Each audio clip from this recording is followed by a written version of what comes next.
ಈ ವಿಷಯವನ್ನು producer phone ಮಾಡಿ ಹೇಳಿದಾಗ ಈ ಥರ ಇನ್ನೊಬ್ಬ ಮನುಷ್ಯ ಇರೋಕ್ಕೆ ಸಾಧ್ಯವೇ ಇಲ್ಲ ಅಂತ ಅನ್ನಿಸ್ಬಿಡ್ತು ನನಗೆ. ತಕ್ಷಣ ಅವರು ಹೆಡ್ಫೋನ್ ತೆಗೆದಿಟ್ಬಿಟ್ಟು ಟಕ ಟಕ ಟಕ ಟಕ ನಡ್ಕೊಂಬಂದಂತೆ ಕಂಡ್ರು ನಮಗೆ. ಯಾರು ಕರೆಕ್ಷನ್ ಹೇಳಿದ್ದು ಅಂತ. ಏನು ಅಹಂಕಾರ ರೀ ಮನುಷ್ಯನಿಗೆ. ಅವ್ರ ಮನೆಯಿಂದ ಕಾರಲ್ಲಿ ಸ್ಟುಡಿಯೋಗೆ ಬರುವಷ್ಟರಲ್ಲಿ ಹಾಡು ರೆಡಿ ಆಗುತ್ತೆ ಅನ್ನೋದು ಇವರ ನಂಬಿಕೆ. ಅವರ ನಂಬಿಕೆ ನಮ್ಗಳಿಗೆ ಪ್ರೇರಣೆ, ಅವರ ನಂಬಿಕೆಯೇ ನಮಗೊಂದು ಬಲ. ಎಲ್ಲರಿಗೂ ನಿಮ್ಮ ಪ್ರೀತಿಯ ಕೆ ಕಲ್ಯಾಣ್ ಮಾಡುವ ಹೃತ್ಪೂರ್ವಕ ನಮಸ್ಕಾರಗಳು. 1940ನೇ ಇಸ್ವಿ ಜನವರಿ 10ನೇ ತಾರೀಕು ನಮ್ಮ ಭಾರತ ದೇಶದಲ್ಲಿ ಇಡೀ ಪ್ರಪಂಚ ಬೆರಗಾಗುವಂಥ ಧ್ವನಿಯನ್ನು ಹೊಂದಿರುವಂಥ, ಒಂದು ಹೃದಯವಂತಿಕೆಯನ್ನು ಹೊಂದಿರುವಂಥ, ಸನ್ನಡತೆಯನ್ನು ಹೊಂದಿರುವಂಥ ಒಬ್ಬ ಮಹಾನ್ ಗಾನ ಗಂಧರ್ವರ ಜನನವಾಯಿತು. ಪದ್ಮವಿಭೂಷಣ ಡಾಕ್ಟರ್ KJ ಯೇಸುದಾಸ್ರವರು. KJ ಯೇಸುದಾಸ್ರವರನ್ನು ಜೇಸುದಾಸ್ ಅಂತಲೂ ಕರೀತಾರೆ, ದಾಸಣ್ಣ ಅಂತಲೂ ಕರೀತಾರೆ. ಅವರನ್ನ ಪ್ರೀತಿಯಿಂದ ಗಾನ ಋಷಿ ಅಂತಲೂ ಕರೀತಾರೆ. ತುಂಬ ರ್ಯಾಂಡಮ್ ಆಗಿ ಹೇಳೋದಾದರೆ, ರವಿಚಂದ್ರನ್ ಸರ್ ಅಭಿನಯಿಸಿ ರಾಕ್ಲೈನ್ ವೆಂಕಟೇಶ್ ಅವರು ನಿರ್ಮಾಣ ಮಾಡಿದಂಥ ಉಸಿರೆ ಎನ್ನುವ ಒಂದು ಚಿತ್ರ, ಅದರ ರೆಕಾರ್ಡಿಂಗು ಚೆನ್ನೈಯಲ್ಲಿ ನಡೀತಾ ಇತ್ತು ಪ್ರಸಾದ್ ಸ್ಟುಡಿಯೋದಲ್ಲಿ. ಇಳೆಯರಾಜರವರ ಸಂಗೀತ, ಅದರ ಎಲ್ಲ ಹಾಡುಗಳನ್ನ ನಾನು ಬರೀಬೇಕಿತ್ತು. ನಾನು ಚೆನ್ನೈಗೆ ಹೋಗಿದ್ದೀನಿ.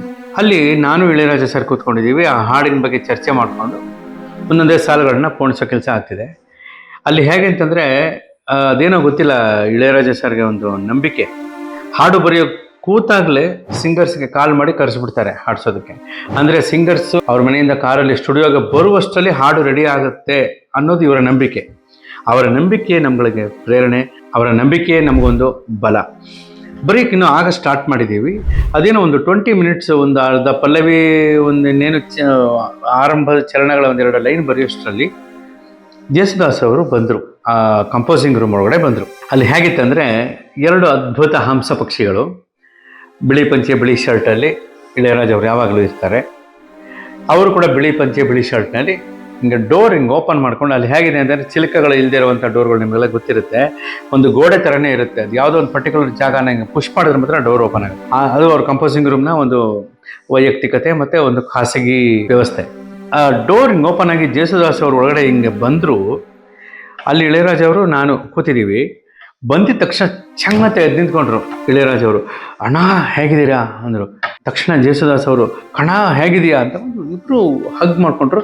ತಕ್ಷಣ ಇಳೆಯರಾಜ್ ಅವರು ನಮಸ್ಕಾರ ಮಾಡಿದ್ರು ಜೇಸುದಾಸ್. ಇದೆಲ್ಲ ನಾವು ಸ್ವಲ್ಪ ಯೋಚನೆ ಮಾಡೋಣ.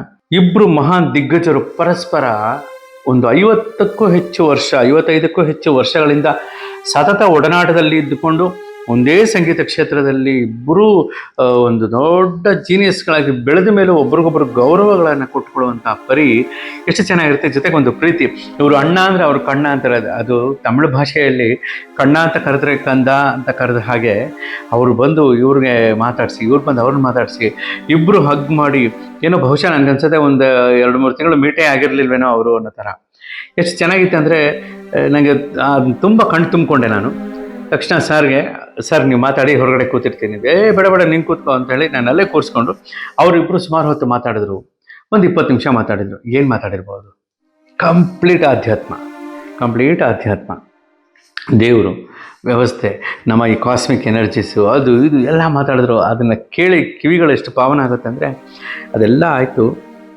ಎಲ್ಲ ಆದಮೇಲೆ ಕಣ ಟ್ಯೂನ್ ಕೊಡ್ತೀರಾ ಅಂತಂದರು. ಇಳೆಯರಾಜ ಅವರು ಟ್ಯೂನ್ ಕೊಟ್ಬಿಟ್ಟು ಇದು ಟ್ಯೂನು, ನೀನು ಹೇಳು ಲೈನು ಅಂದರು. ಅದು ನೋಡಿ, ಒಂದು ತಮಾಷೆ ಏನಂತಂದರೆ, ಒಂದು ಪಲ್ಲವಿ ಆಗಷ್ಟೇ ಮುಗಿದು ಮುಂದಿನ ಚರಣದ 2 ಲೈನ್ ರೆಡಿ ಆಗಿದ್ದು, ಮಿಕ್ಕಿದ ಲೈನ್ಗಳೇ ಇರಲಿಲ್ಲ. ಆ ಟೈಮಲ್ಲಿ ಲೈನ್ಸ್ ಕೊಡು ಅಂಥ ಟೈಮಲ್ಲಿ ಏನು ಮಾಡಬೇಕಂದ್ರೆ, ನಾವು ವಿಚಲಿತವಾಗಬಾರ್ದು, ಕನ್ಫ್ಯೂಸ್ ಆಗಬಾರ್ದು. ಕ್ಲೀನಾಗಿ ಆ ಪಲ್ಲವಿನ ಕೊಟ್ಟು ಚರಣ ಕೊಡಲಿಲ್ಲ. ಸರ್ ಇದು ಪಲ್ಲವಿ, ಹೌದಾ ಅಂತ ಅವ್ರು ನೋಡ್ಕೊತಾ ಇದ್ರು.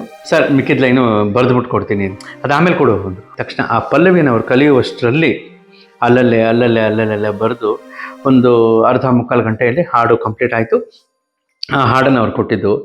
ಕಲಿಯುವಾಗ ಎಷ್ಟು ಶ್ರದ್ಧೆಯಿಂದ, ಎಷ್ಟು ಅಸ್ಥೆಯಿಂದ, ಕಣ ಈ ಸ್ವರ ಓಕೆನಾ, ಪಂಚಮ ಇಲ್ಲಿ ಬರುತ್ತಲ್ವ, ದೈವತ ಅಲ್ಲಿ ಬರುತ್ತಲ್ವ, ನಿಷಾದ ಇಲ್ಲಿ ಬರುತ್ತಲ್ವ ಅಂತ ಆ ಕಾನ್ವರ್ಸೇಷನ್ ಮಧ್ಯದಲ್ಲಿ ಅವ್ರಿಗೆಲ್ಲಲ್ಲಿ ಆ ನಿಷಾದ ಟಚ್ ಮಾಡ್ತಿದ್ರೋ ಅದನ್ನು ಯಾರಾದರೂ ಗಮನಿಸಿ ಕೇಳಿಸ್ಕೊಂಡ್ರೆ ಅವ್ರ ಜೀವನದ ವಿಷಾದ ಎಲ್ಲ ಮರ್ತೋಗುತ್ತೆ. ಅಷ್ಟು ಅದ್ಭುತವಾದಂಥ ಆ ಸ್ಟೂಡೆಂಟ್ ಥರ ಕೂತಿದ್ರು ಜೇಸುದಾಸ್ ಅವರು. ಆ ಕಲಿಕೆ ಅನ್ನೋದನ್ನು ಸದಾಕಾಲ ಇಟ್ಕೊಂಡಿರೋದ್ರಿಂದಲೇ ಇಳೆಯರಾಜ ಅಂಥವರು, ಜೇಸುದಾಸ್ ಅಂಥವರು ಇವತ್ತಿಗೂ ಕೂಡ ಜೀವಂತ ಜ್ವಲಂತ ಧ್ರುವ ತಾರೆಗಳಾಗಿ ನಮ್ಮನ್ನೆಲ್ಲ ಹರಿಸ್ತಾ ಇದ್ದಾರೆ, ಸಂಗೀತ ಕ್ಷೇತ್ರದಲ್ಲಿ ದೊಡ್ಡ ಋಷಿಗಳಾಗಿ ಕಾಯ್ತಾ ಇದ್ದಾರೆ ಅಂತ ನನ್ನೊಂದು ಭಾವನೆ, ನನ್ನ ಒಂದು ನಂಬಿಕೆ. ಇದು ಒಂದು ಇನ್ಸಿಡೆಂಟು.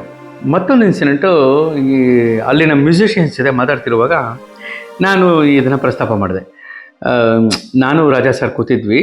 ಆಗ ಜೇಸುದಾಸ್ ಅವರು ಬಂದ ತಕ್ಷಣ ಈ ಥರ ಆಯಿತು. ಇವರು ನೋಡಿದ ತಕ್ಷಣ ಕೂತಿದ್ರು, ಕಂಪೋಸಿಂಗ್ ಕೂತಿದ್ರು, ಹಾರ್ಮೋನಿಯಂ ಮುಂದೆ ಹಂಗೆ ನಿಂತ್ಕೊಂಡು ಅಣ್ಣ ಅಂತ ಇವರು ಎದ್ರು. ಅವರು ಕಣ್ಣ ಅಂತ ಬಂದು ತಬ್ಕೊಂಡ್ರು. ಅದ್ರ ಮಧ್ಯದಲ್ಲಿ ಈ ಬೇರೆ ಬೇರೆ ವಿಚಾರಗಳೆಲ್ಲ ಎಷ್ಟು ಸಣ್ಣ ಅಂತ ಅನಿಸ್ಬಿಡುತ್ತೆ ನನಗೆ ಅಂತಂದೆ ನಾನು. ನಿಮಗೆ ಗೊತ್ತಿಲ್ಲ, ಜೇಸುದಾಸ್ ಅವರು ಸಿಕ್ಕಾಪಟ್ಟೆ ಮೂಡಿ ಗೊತ್ತಾ ಅಂತ ಅಂದರು. ಅಲ್ಲಿದ್ದ ಒಬ್ಬ ಮ್ಯೂಸಿಷಿಯನ್. ಯಾರು? ಮೂಡಿನ? ಹೌದಾ? ಅಯ್ಯೋ, ಅವ್ರು ವಾಯ್ಸ್ ಮಿಕ್ಸಿಂಗು ರೆಕಾರ್ಡಿಂಗ್ ಎಲ್ಲ ಮಾಡುವಾಗ ಯಾರಾದರೂ ಏನೋ ಕರೆಕ್ಷನ್ ಹೇಳಿಬಿಟ್ರೆ ತುಂಬ ಪರ್ಫೆಕ್ಟ್ ಆಗಿರಬೇಕು. ಅವ್ರಿಗೆ ಒಂದೊಂದು ಸ್ವರ ಹೇಳಬೇಕಾದ್ರೂ ನೋಟ್ಸ್ ಹೀಗೆ ಕೊಡಬೇಕು, ಹೀಗೆ ಕೊಡಬೇಕು, ಹೀಗೆ ಕೊಡಬೇಕು, ಎಲ್ಲ ಹೀಗೆ ಇರಬೇಕು ಅಂತ. ಹೌದು ಹೌದು, ಸಹಜ ಅಲ್ವಾ? ಅದಲ್ಲ ಪಾಯಿಂಟು. ಅವರು ಹಾಡುವಾಗ ಏನಾದರೂ ಮಿಸ್ಟೇಕ್ಸ್ ಆದರೆ ಯಾರು ಮಿಸ್ಟೇಕ್ಸ್ ಹೇಳೋ ಹಾಗಿಲ್ಲ ಅಂದರು. ಅರೆ, ಮಿಸ್ಟೇಕ್ಸ್ ಹೇಳಬೇಕು ಅಂತ ಅಲ್ಲ, ತಪ್ಪುಗಳನ್ನು ಹೇಳಬೇಕು ಅಂತಲ್ಲ, ಬಟ್ ಏನಾದ್ರು ತಿದ್ದುಪಡಿ ಇದ್ದರೆ ಹೇಳೋದು ಹೇಗೆ? ಹಾಗಂತ ಇಲ್ಲಿ ಒಂದು ಪಾಯಿಂಟ್ ಇದೆ. ಎಸ್ ಪಿ ಬಾಲಸುಬ್ರಹ್ಮಣ್ಯಂರವರು ಮೈಕ್ ಮುಂದೆ ನಿಂತು ಹಾಡುವಾಗ ಆಯಾ ಸಂಗೀತ ನಿರ್ದೇಶಕ ಏನಾದರೂ ಅವ್ರಿಗೆ ಸರೆಂಡರ್ ಆಗಿಬಿಟ್ರೆ ಆ ಮ್ಯೂಸಿಕ್ ಡೈರೆಕ್ಟರ್ ಕೆಲಸವನ್ನು ಕೂಡ ಗಾಯಕರಾಗಿ ನಿಂತಲ್ಲೇ ಮಾಡಿ ಅದ್ಭುತವಾಗಿ ಹಾಡಿಕೊಟ್ಟು ಹೋಗುವ ಗುಣ ಸ್ವಭಾವ ಎಸ್ ಪಿ ಬಿ ಅವ್ರದ್ದು. ಆದರೆ ಜೇಸುದಾಸ್ ಅವ್ರಿಗೆ ಮಾತ್ರ ಒಬ್ಬ ಮ್ಯೂಸಿಕ್ ಡೈರೆಕ್ಟರ್ ಗುಂಡಿಗೆಯಲ್ಲಿ 10 ಮ್ಯೂಸಿಕ್ ಡೈರೆಕ್ಟರ್ಗಳಿರಬೇಕು. ಅಷ್ಟೊಂದು ಡೀಪಾಗಿ ಕ್ಲಾರಿಟಿಯಿಂದ ಅವ್ರ ಜೊತೆ ಕಮ್ಯುನಿಕೇಟ್ ಮಾಡಬೇಕು. ಯಾಕೆ ಅಂತಂದರೆ ಅವ್ರದ್ದೊಂದು ಒಂದು ಬೇರೆದೇ ಆದ ತಾದಾತ್ಮ್ಯತೆ ಒಂದು ಮೂಡಲ್ಲಿ ಅವ್ರು ಹಾಡ್ತಿರ್ತಾರೆ. ಇದು ಗೊತ್ತಿತ್ತು, ಎಲ್ಲ ಕಡೆ ಇರೋದೆ. ಆದರೆ ಅವರು ಅಷ್ಟು ಗಂಭೀರವಾಗಿ, ಅಷ್ಟು ಸ್ಟ್ರಿಕ್ಟಾಗಿ ಇರ್ತಾರ ಅಂತ ನಾನು ಕೇಳಿದೆ. ಇಲ್ಲೆಲ್ಲ ಒಂದು ಸತಿ ಹಿಂಗಾಯಿತು ಅಂತ ಒಂದು ಕತೆ ಹೇಳಿದ್ರು. ಒಬ್ಬರು ಮ್ಯೂಸಿಕ್ ಡೈರೆಕ್ಟ್ರು ಹೇಳ್ಕೊಡ್ತಾ ಇದ್ದಾರೆ, ಅವ್ರು ಕಲಿತಾ ಇದ್ದಾರೆ. ಒಬ್ಬ ಮ್ಯೂಸಿಕ್ ಡೈರೆಕ್ಟ್ರು ಜೇಸುದಾಸ್ ಅವ್ರಿಗೆ ಏನಾದರೂ ಹೇಳ್ಕೊಡುವಾಗ ಆ ಟ್ಯೂನ್ನ ಅಥವಾ ಏನಾದರೂ ಒಂದು ವಿಚಾರಗಳನ್ನ ಡಿಸ್ಕಸ್ ಮಾಡುವಾಗ, ಅಥವಾ ಒಬ್ಬ ರೈಟರು ಅವ್ರಿಗೆ ಏನಾದರೂ ಲಿರಿಕ್ಸ್ಗಳನ್ನ ಕೊಟ್ಟು ಅದ್ರ ಬಗ್ಗೆ ಮಾತಾಡುವಾಗ ಸಂಬಂಧ ಪಡೆದೇ ಇರೋ ವ್ಯಕ್ತಿಗಳು ಮಧ್ಯದಲ್ಲಿ ಮೂಗು ತೂರಿಸಿ ಮಾತಾಡಬಾರ್ದು. ಅದಕ್ಕೆ ಸಂಬಂಧ ಪಡೆದೇ ಇರೋ ವ್ಯಕ್ತಿಗಳು ಅವ್ರನ್ನ ಇರಿಟೇಟ್ ಮಾಡಬಾರ್ದು. ಅವ್ರ ಮೂಡ್ಗೆ ಡಿಸ್ಟರ್ಬ್ ಆಗದಂಗೆ ನೋಡ್ಕೋಬೇಕು. ಎಲ್ಲ ಸಿಂಗರ್ಸಿಗೂ, ಎಲ್ಲ ಕಲಾವಿದರಿಗೂ ಇರುವಂಥ ಸರ್ವೇ ಸಾಮಾನ್ಯವಾದಂಥ ಮನಸ್ಥಿತಿ ಮತ್ತು ಅವ್ರ ಕಾನ್ಸಂಟ್ರೇಷನ್ ಡಿಸ್ಟರ್ಬ್ ಆಗದೆ ಇರೋ ಥರ ಮಾಡ್ಕೋಬೇಕಾಗುತ್ತೆ. ಬಟ್ ಅವ್ರೇನು ಮಾಡಿದಂತೆ ಜೇಸುದಾಸ್ ಅವ್ರಿಗೆ, ಅವರು ಅಂತಿದ್ದಂಗೆ ಸರ್ ಅದು ಅಲ್ಲ, ಅದು ಈ ಅಂತನಂತೆ. ಇವ್ರು ಯಾರೋ ಟಾಕ್ ಬ್ಯಾಕ್ ಕಟ್ಕೊಂಡು ಕಂಟ್ರೋಲ್ ರೂಮಲ್ಲಿ ಒಟ್ಟಿಗೆ ಒಂದು 25 ಜನ ಕೂತಿರ್ತಾರೆ. ಅಲ್ಲಿ ಸಿಂಗರ್ಸ್ ಮೈಕ್ ಮುಂದೆ ನಿಂತಿರ್ತಾರೆ. ಇಲ್ಲಿಂದ ಇವರು ಆನ್ ಮಾಡಿ ಇದನ್ನು ಹೇಳೋದು ಕರೆಕ್ಷನ್. ಅಲ್ಲಿ ಅವರು ಹಾಂ ಓಕೆ ಅಂತ ಹೇಳೋದು. ಮತ್ತೆ ಹಾಡುವಾಗ ಅದೇ ಲೈನು ಒಂದೇ ಥರನೇ ಮಿಸ್ಟೇಕ್ ಆಗ್ತಾಯಿತ್ತಂತೆ. ಏನೋ ಅವ್ರಿಗೇನೋ ಪ್ರೊನೌನ್ಸಿಯೇಷನ್ ಗ್ರಿಪ್ ಇನ್ನೂ ಸಿಕ್ಕಿರಲಿಲ್ವೋ ಏನೋ ಗೊತ್ತಿಲ್ಲ. ಇವ್ರು ಕರೆಕ್ಷನ್ ಹೇಳ್ತಾ ಇದ್ದಾರೆ, ಅವ್ರು ಹಾಗೆ ಹಾಡ್ತಾ ಇದ್ದಾರೆ. ಇವರು ಸರ್ ಆ ಲೈನು ಸ್ವಲ್ಪ ತಪ್ಪಾಗಿದೆ ಸರ್, ಬೇರೆ ಏನೋ ಇದು ಅಂದ್ರಂತೆ. ತಕ್ಷಣ ಅವರು ಹೆಡ್ಫೋನ್ ತೆಗೆದಿಟ್ಬಿಟ್ಟು ಟಕ ನಡ್ಕೊಂಬಂದಂತೆ ಕಂಟ್ರೋಲ್ ರೂಮ್ಗೆ. ಯಾರು ಕರೆಕ್ಷನ್ ಹೇಳಿದ್ದು ಅಂತ. ಅಲ್ಲಿ ಮ್ಯೂಸಿಕ್ ಡೈರೆಕ್ಟರ್ ಸುಮ್ಮನೆ ಇದ್ದಾರೆ, ಡೈರೆಕ್ಟರು ಸುಮ್ಮನೆ ಇದ್ದಾರೆ, ಪ್ರೊಡ್ಯೂಸರು ಸುಮ್ಮನೆ ಇದ್ದಾರೆ. ಆ ಮ್ಯೂಸಿಕ್ ಡೈರೆಕ್ಟರ್ ಸಂಬಂಧಿಕರು ಅಥವಾ ಇನ್ಯಾರೋ ಅಸಿಸ್ಟೆಂಟ್ ಡೈರೆಕ್ಟರು ಆ ಸಮಯದಲ್ಲಿ ಅದನ್ನು ಹೇಳಿದ್ದಾರೆ. ಅವ್ರದ್ದೇನೋ ಒಂದು ಐಡಿಯಾಗೆ ಅವ್ರು ಟಾಕ್ ಬ್ಯಾಕ್ ಹೊತ್ಕೊಂಡು ಅಲ್ಲಿಗೆ ಎದುರುಗಡೆ ನಿಂತಿರೋದು ಅಥವಾ ಸ್ಟುಡಿಯೋ ಒಳಗಡೆ ಮೈಕ್ ಮುಂದೆ ನಿಂತಿರೋದು ಯಾರು ಅನ್ನೋದನ್ನು ಗೊತ್ತಿಲ್ಲದೆ ಒಬ್ಬ ಹೊಸ ಟ್ರ್ಯಾಕ್ ಸಿಂಗರ್ ನಿಂತಾಗ ಅವ್ನಿಗೆ ಹೆಂಗೆ ಸಜೆಷನ್ ಕೊಡ್ಬೋದು ಆ ರೀತಿ ಅವ್ರು ಕೊಟ್ಟಿದ್ದಾರೆ. ಹಾಗೆ ಬಂದಿದ್ದಾರಂತೆ.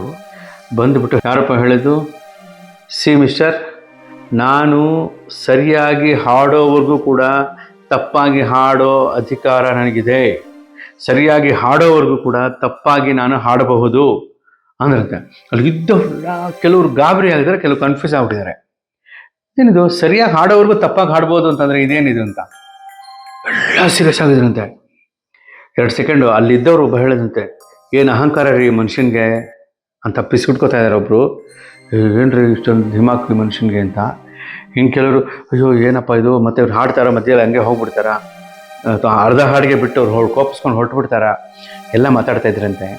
ಎಲ್ಲ ಸೀರಿಯಸ್ ಆಗಿ ಸೈಲೆಂಟ್ ಆಗಿದ್ದಾಗ ಹಳ್ಳಂತ ನಕ್ಬಿಟ್ರಂತೆ ಜೇಸುದಾಸ್. ಅವ್ರಂಗೆ ನಕ್ಬಿಟ್ಟು, ಯಪ್ಪ ಸ್ವಾಮಿ, ನಾನು ಇನ್ನು ಸ್ಟೂಡೆಂಟಪ್ಪ, ನಾನು ಇನ್ನು ಕಲಿತಾ ಇದ್ದೀನಿ, ನೀವು ಏನು ಕೊಟ್ಟಿದ್ದೀರಾ, ನಾನು ಸ್ವಲ್ಪ ನನ್ನ ನಾಲ್ಗೆಲ್ಪ ಅಕ್ಷರಗಳು ಪದಗಳು ಕೂತ್ಕೊಳ್ಳಪ್ಪ, ಅದಕ್ಕೋಸ್ಕರ ನಾನು ಕಲಿತಾ ಇದ್ದೀನಿ, ಏನು ಚಿಂತೆ ಮಾಡಬೇಡಿ. 25 ಸರಿ ಮಿಸ್ಟೇಕ್ ಆದರೂ 26ನೇ ಸತಿ ಆದರೂ ನಾನು ಚೆನ್ನಾಗಿ ಹಾಡ್ತೀನಲ್ವಾ ಅಂದ್ರಂತೆ. ಎಲ್ಲರ ಕೋಪ ಗಾಬರಿ ಎಲ್ಲ ಕಮ್ಮಿಯಾಗಿ ಅಷ್ಟು ಜನ ಸರೆಂಡರ್ ಫ್ಲ್ಯಾಟ್. ಆವಾಗ ಅನ್ನಿಸ್ತು ಯೇಸುದಾಸ್ ಅವ್ರಿಗೆ ಅಹಂಕಾರ ಅಲ್ಲಾರೆ ಇರೋದು, ಆ ಮನುಷ್ಯನ ಅಲಂಕಾರ ಅಂತ ಅನ್ನಿಸ್ತು. ಆ ಹಾಡಿನ ಬಗ್ಗೆ ಇರುವ ಆ ಇನ್ವಾಲ್ವ್ಮೆಂಟ್, ಇದನ್ನ ಅವರೆಲ್ಲ ಇನ್ಸಿಡೆಂಟ್ ಎಲ್ಲ ಹೇಳಿದ್ರು. ಆಗ ಬಹುಶಃ ಯಾರೋ ಅರ್ಧ ಕೇಳಿಸ್ಕೊಂಡವರು ಜೇಸುದಾಸ್ ಅವ್ರಿಗೆ ಅಹಂಕಾರ ಅಂತ ಅಂದಿರ್ಬೋದು. ಆದರೆ ಪೂರ್ತಿ ಇನ್ಸಿಡೆಂಟ್ನ ಗೊತ್ತಿದ್ದವ್ರಿಗೆ ಗೊತ್ತಾಗುತ್ತೆ ಅದು ಅಹಂಕಾರ ಅಲ್ಲ ಅಂತ. ಮತ್ತೆ ಅವರೇ ಹೋಗಿ ಅದೆಲ್ಲ ಸರಿ ಮಾಡಿ ಆಮೇಲೆ ಅದ್ಭುತವಾಗಿ ಹಾಡಿದ್ರಂತೆ. ಈ ಥರ ಒಂದು ಇನ್ಸಿಡೆಂಟು. ಇಲ್ಲಿ ಇಳೆಯರಾಜ ಅವ್ರ ಹತ್ರ ಬಂದಾಗ ಒಂದು ಮಗು ಥರ ಕೂತ್ಕೊಂಡಿದ್ದು, ಅಲ್ಲಿ ಬಂದಾಗ ಸೀರಿಯಸ್ ಆಗಿ ಮಾತಾಡಿ ಸ್ಟುಡಿಯೋ ಒಳಗೆ ಬಂದುಬಿಟ್ಟು ಈ ಥರ ಮಾತಾಡಿ ನಗಿಸಿದ್ದು. ಈ ಥರ ಒಂದು ಗುಣಗಳೆಲ್ಲ ಏನಾಗುತ್ತೆ, ಒಬ್ಬ ಗಾಯಕನ ಹೊರೆಯನ್ನು ಕಮ್ಮಿ ಮಾಡಿಸಿ ಅವ್ರನ್ನ ಹಗುರ ಮಾಡುತ್ತೆ, ಅವ್ರನ್ನ ಫ್ರೀ ಆಗಿರಿಸುತ್ತೆ, ಆರಾಮಾಗಿರುತ್ತೆ. ಜೇಸುದಾಸ್ ಅವ್ರ ಬಗ್ಗೆ ಮಾತಾಡ್ತಾ ಅವರ ಒಂದು ಕನಿಷ್ಠ ಒಂದೊಂದು ಡಿಗ್ರಿಗೆ ಒಂದೊಂದು ಗುಣಗಳು ಅಂದರೆ 360 ಗುಣಗಳನ್ನು ಕೂಡ ಸತತವಾಗಿ ಹೇಳ್ಬೋದು ನಾವು. 360 ಡಿಗ್ರಿಲೂ ಕೂಡ ಅವರ ವ್ಯಕ್ತಿತ್ವಗಳನ್ನು ಗಟ್ಟಿಗೊಳಿಸ್ಕೊತಾನೆ ಅವರಿನ್ನೂ ಬಂದಿರೋದಿದೆಯಲ್ಲ, ಅದು ಬಹಳ ದೊಡ್ಡ ವಿಚಾರ. ಇಲ್ಲಿ ಕನ್ನಡದಲ್ಲಿ ನಮ್ಮ ಕಿಚ್ಚ ಸುದೀಪ್ ಅವರು ಹುಚ್ಚ ಅಂತ ಒಂದು ಸಿನಿಮಾ ಮಾಡಿದ್ರು. ಓಂ ಪ್ರಕಾಶ್ ಅವರ ನಿರ್ದೇಶನ, ಎಚ್.ಎ. ರೆಹಮಾನ್ ಅವರ ನಿರ್ಮಾಣದ ಸಿನಿಮಾ. ಈ ಸಿನಿಮಾದ ಎಲ್ಲ ಹಾಡುಗಳನ್ನು ಬರೆದಾಯಿತು. ಇದರ ವಾಯ್ಸ್ ಮಿಕ್ಸಿಂಗ್ ಮಾಡೋದಕ್ಕೆ ಚೆನ್ನೈಗೆ ಹೋಗಿದ್ದಾರೆ, ಜೇಸುದಾಸ್ ಅವರ ಹತ್ರನೇ ಹಾಡಿಸೋದಕ್ಕೆ. ಈ ಚಿತ್ರದ ನಿರ್ಮಾಪಕರು ಅಲ್ಲಿ ಹೋಗಿದ್ದಾರೆ. ನಾನಿರಲಿಲ್ಲ ಆ ಸಮಯದಲ್ಲಿ, ನಾನು ಇಲ್ಲಿದ್ದೀನಿ. ಸುದೀಪ್ ಅವರು ಹೋಗಿರಲಿಲ್ಲ, ಅವರು ಇಲ್ಲೇ ಇದ್ದರು. ಅಲ್ಲಿ ಹೋಗಿದ್ದಾರೆ ಅವರು ಹಾಡಿಸೋದಕ್ಕೆ. ರಾಜೇಶ್ ರಾಮನಾಥ್ ಅವರು ಅದರ ಅವತರಣಿಕೆಯನ್ನು ಮ್ಯೂಸಿಕ್ ಮಾಡಿದ್ದು. ಸಾಹಿತ್ಯದ ಅರ್ಥ ಎಲ್ಲ ಇವರು ಬಿಡಿಸಿ ಅರ್ಥ ಹೇಳಿದ್ದಾರೆ. ಯಾರು ಬರೆದಿದ್ದು? ಈ ಥರ ಕಲ್ಯಾಣ್ ಬರೆದಿದ್ದು. ಫಸ್ಟೇ ಬರ್ಕೊಂಡಿರ್ತಾರೆ ಅವ್ರು ಯಾರು ಬರೆದಿದ್ದು ಅಂತ. ಯಾರು ಗೀಚಿ ಹೋದ ಹಾಡು ಹಣೆಯ ಬರಹ. ಈ ಹಾಡು ಪೂರ್ತಿ ಹಾಡಿದ್ದಾರೆ. ಈ ಹಾಡು ಹಾಡಿದ ತಕ್ಷಣ ಇದೇ ಸಿನಿಮಾದ ಇನ್ನೊಂದು ಹಾಡು, ಮಾತು ತಪ್ಪಿದಳು ಏನಾಯ್ತು ಕಂಡ ಕನಸುಗಳು. ಎರಡು ಹಾಡನ್ನ ಕಂಟಿನ್ಯೂಸ್ ಆಗಿ ಒಂದು 3 ಅವರಲ್ಲಿ ಹಾಡಿದ್ರು. ಹಾಡಿದ್ಮೇಲೆ ಹೊರಗಡೆ ಬಂದಿದ್ದಾರೆ, ಹಾಡೆಲ್ಲ ಕೇಳಿದ್ದಾರೆ. ಹೊರಡೋಕ್ಕೆ ಮುಂಚೆ ಜೇಸುದಾಸ್ ಅವ್ರ ಹತ್ರ ಪ್ರೊಡ್ಯೂಸರ್ ಎಚ್.ಎ. ರೆಹಮಾನ್ ಅವರು ಹೋಗಿ ಸಂಭಾವನೆ ಕೊಡಬೇಕು ಅಂಥೇಳಿ ಕೊಡೋಕ್ಕೆ ಹೋಗಿದ್ದಾರೆ. ಜೇಸುದಾಸ್ ಅವರು 2 ನಿಮಿಷ ತೊಗೊಳ್ಳಿಲ್ಲ. ಅದು ಇವ್ರಿಗೇನಾದರೂ ನಾನು ಕಡಿಮೆ ಕೊಡ್ತಾ ಇದ್ದೀನಾ ಅಥವಾ ಅವ್ರ ಡಿಮ್ಯಾಂಡ್ಸ್ ಬೇರೆ ಇದೆಯಾ ಅನ್ನೋ ಥರದಲ್ಲಿ ಪ್ರೊಡ್ಯೂಸರ್ ಯೋಚನೆ ಮಾಡ್ತಿದ್ರೆ ಹತ್ರ ಕರೆದುಬಿಟ್ಟು, ದಯವಿಟ್ಟು ಪೇಮೆಂಟ್ ಬೇಡ, ಇಷ್ಟು ಒಳ್ಳೆ ಹಾಡನ್ನ ನಾನು ಹಾಡಿದ್ದೀನಿ, ಇಷ್ಟು ಒಳ್ಳೆ ಸಾಹಿತ್ಯವನ್ನು ಹಾಡಿದ್ದೀನಿ, ಹಾಗಾಗಿ ಆ ತೃಪ್ತಿ ನನಗೆ ಸದಾ ಇರಲಿ, ನಾನು ಖಂಡಿತ ಪೇಮೆಂಟ್ ಬೇಡ ಅಂತ ಹೇಳಿ ಹಣವನ್ನು ನಿರ್ಮಾಪಕರಿಗೆ ವಾಪಸ್ ಕೊಟ್ಟು, ನಿಮ್ಗೆ ಒಳ್ಳೇದಾಗಲಿ, ಆಲ್ ದ ಬೆಸ್ಟ್ ಅಂತ ಹರಿಸಿ ಆಶೀರ್ವಾದ ಮಾಡಿ ಅವರು ಸ್ಟುಡಿಯೋದಿಂದ ಆಚೆ ಹೋಗ್ತಿದ್ದಂಗೆ ಅಲ್ಲಿ ಕಣ್ಣು ತೇವಾಗಿದ್ದು ಪ್ರೊಡ್ಯೂಸರ್ಗೆ. ಈ ಥರನೂ ಉಂಟಾ, ಹೀಗೂ ಇರ್ತಾರಾ? ಇಲ್ಲಿ ಜೇಸುದಾಸ್ ಅವ್ರನ್ನ ಏನಂತ ಕರೀಬೇಕು? ಒಂದು ಗುಣ ವಿಶೇಷಣಕ್ಕೆ ಸೋತು ಈ ಕಮರ್ಷಿಯಲ್ ಆಸ್ಪೆಕ್ಟ್ಸು, ಹಣ ಗಿಣ ಅನ್ನೋದೆಲ್ಲ ಸೈಡ್ಗಿಟ್ಟು ಹಾರೈಸೋ ಒಂದು ಗುಣ. ಈ ವಿಷಯವನ್ನು ಪ್ರೊಡ್ಯೂಸರು ಫೋನ್ ಮಾಡಿ ಹೇಳಿದಾಗ ಈ ಥರ ಇನ್ನೊಬ್ಬ ಮನುಷ್ಯ ಇರೋಕ್ಕೆ ಸಾಧ್ಯವೇ ಇಲ್ಲ ಅಂತ ಅನ್ನಿಸ್ಬಿಡ್ತು ನನಗೆ. ಅದು ತುಂಬ ವಿಶೇಷವಾದ ವ್ಯಕ್ತಿ. ಈ ಥರ ಒಂದು ಕಡೆ ಮಗುವಾಗಿರ್ತಾರೆ, ಒಂದು ಕಡೆ ತುಂಟುತನವಾಗಿರ್ತಾರೆ, ಒಂದು ಕಡೆ ರೇಗಿಸ್ಕೊಂಡು ತಮಾಷೆ ಮಾಡ್ತಾರೆ, ಒಂದು ಕಡೆ ಏನಂದರೆ ಒಂದು ಒಳ್ಳೆ ಹಾಡು ಹಾಡಿದೆ ಅಂತ ಹಣನೇ ತಗೊಳ್ಳದೆ ಹಾಡ್ತಾರೆ. ಈ ಥರ ಯೇಸುದಾಸ್ ಅವರು ನನ್ನ ಪುಣ್ಯಕ್ಕೆ ಒಂದು ಈಗಿನ ಲೆಕ್ಕದ ಪ್ರಕಾರ ಒಂದು 14 ಹಾಡುಗಳನ್ನ ಹಾಡಿದ್ದಾರೆ. ರವಿಚಂದ್ರನ್ ಸರ್ ಮ್ಯೂಸಿಕ್ ಡೈರೆಕ್ಷನ್ ಮಾಡಿರುವಂಥ ಓ ಪ್ರೇಮವೇ ಸಿನಿಮಾದ ಓ ಪ್ರೇಮವೇ ಒಮ್ಮೆ ಕಂಡರೆ ಕಣ್ಣೇ ಕಾಣದು, ಮತ್ತು ಕಂಡರೆ ಲೋಕ ಕಾಣದು, ಓ ಪ್ರೇಮವೇ ಆ ಹಾಡು ಹಾಡಿದ್ದಾರೆ. ಸ್ನೇಹದಲ್ಲಿ ಒಂದು ಹಾಡು ಹಾಡಿದ್ದಾರೆ, ಯಾಕಮ್ಮ ಬೇಕು ಇಂಥ ಲೋಕ, ಅದನ್ನು ಹಾಡಿದ್ದಾರೆ. ಒಂದು ಹಾಡು ಅವರು ತುಂಬ ಖುಷಿಪಟ್ಟರು ಜೇಸುದಾಸ್ ಅವರು. ಎಲ್ಲಿದೆ ಬಾಳಿನ ಜನಪದ, ಎಲ್ಲಿದೆ ಬದುಕಿನ ಜಾನಪದ, ಹೇಳುವೆ ಮನಸ್ಸಿಟ್ಟು ಕೇಳಿ ಸರಿಗಮ ಪದ. ಆಮೇಲೆ ರವಿಚಂದ್ರನ್ ಸಾರೇ ಮ್ಯೂಸಿಕ್ ಮಾಡಿರೋ ಚೋರ ಚಿತ್ರದಲ್ಲಿ ಓ ಈಗೋ ಇಲ್ಲೊಂದು ಮನಸ್ಸಿದೆ, ಈಗೋ